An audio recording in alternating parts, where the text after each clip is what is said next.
A painting within a painting. The hidden meaning of the Arnolfini portrait. The intimacy of a bedroom with finely carved wooden furnishings, an ornate brass chandelier hanging from ceiling beams, lavish drapes, an oriental carpet, elaborate wall decorations, and two figures standing in the foreground. A man and a woman, side by side forming a capital M, not looking at each other but holding hands. Who are they? And then a mirror, an investigative eye through which everything shifts, revealing not what we think we see, but what we truly perceive. The scene just described belongs to a very famous and enigmatic painting, the Arnolfini portrait by Jan van Eyck, housed at the National Gallery in London. Countless pages have been written about it, offering endless interpretations, yet answers remain elusive. This extraordinary masterpiece is steeped in double meanings, starting with the Latin inscription above the mirror. Johannes de Eyck fuit hic. Jan van Eyck was here. But in what role? As a witness or as a participant in the scene? Below, we also find the date 1434, the only certainty we have. Not necessarily the year the painting was made, but the year the depicted scene took place. The painting's earliest known title was Hercule le Fin with his wife. Given the similarity of the names and their appearance in Burgundian court records, scholars identified the couple as the Arnolfinis, a wealthy Italian merchant family from Lucca who prospered in the silk trade and settled in Bruges, Flanders, for business. But which Arnolfinis?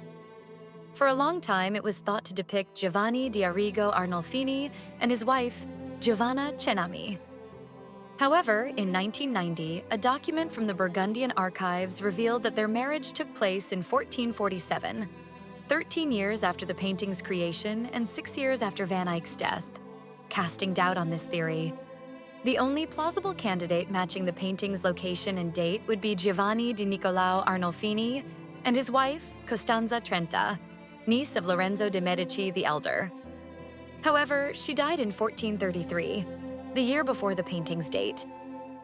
And here lies the real question.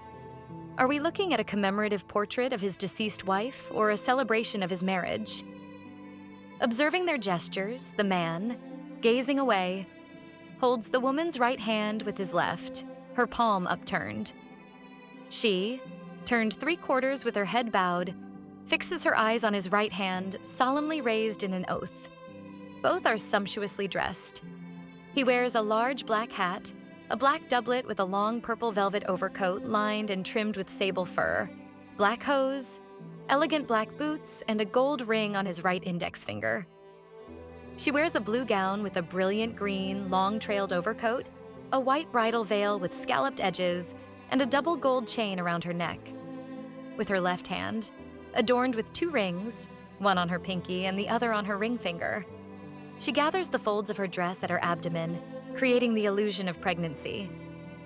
The man likely just returned from outside, as suggested by his heavy clothing and the pair of muddy clogs left on the floor, illuminated by a beam of light from another window, visible only in the mirror, a testament to Northern Europe's frequent rains. At their feet, a small dog, a Brussels griffon with long reddish fur, stares at 2 figures standing in the doorway, presumably the painter himself and his wife, Margherita, visible only as reflections in the mirror. The focal point of the entire composition is a convex mirror, highly fashionable at the time, hanging on the wall behind the couple. A mirror that casts doubt on what we see, radically altering the painting's perception. A mirror of enigmas. Looking closely, several anomalies emerge.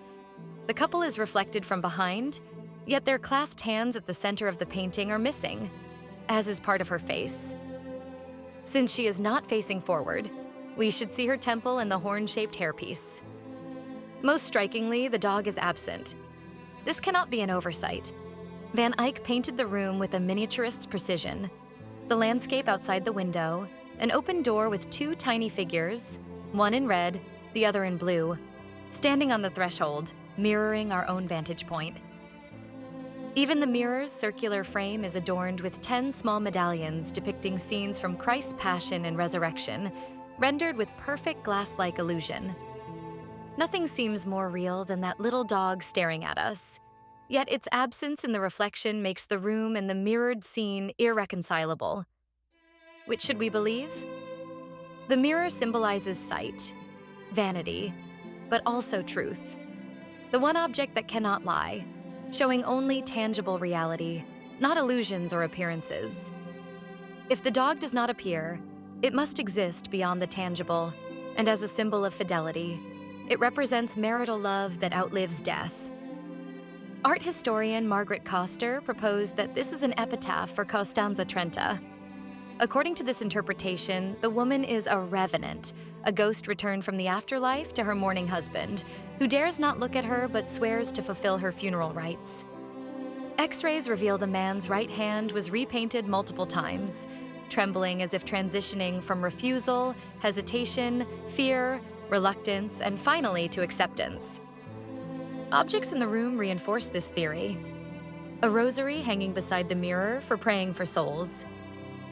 A dusting brush, symbolizing domestic virtue, but also ashes, and so death. A lion, symbol of resurrection in medieval art, carved on the Gothic chair's leg, peeking behind the woman's green overcoat. Two carved monsters on the chest's armrest, one facing the wall, the other toward us, looming over her right hand. Below, the lion linked to the divine, and above, the demon linked to the devil, suggests the woman's soul is caught between good and evil, like those in purgatory. The demon seems dominant, but the lion watches, offering hope of salvation. References to paradise include the cherry tree outside the window.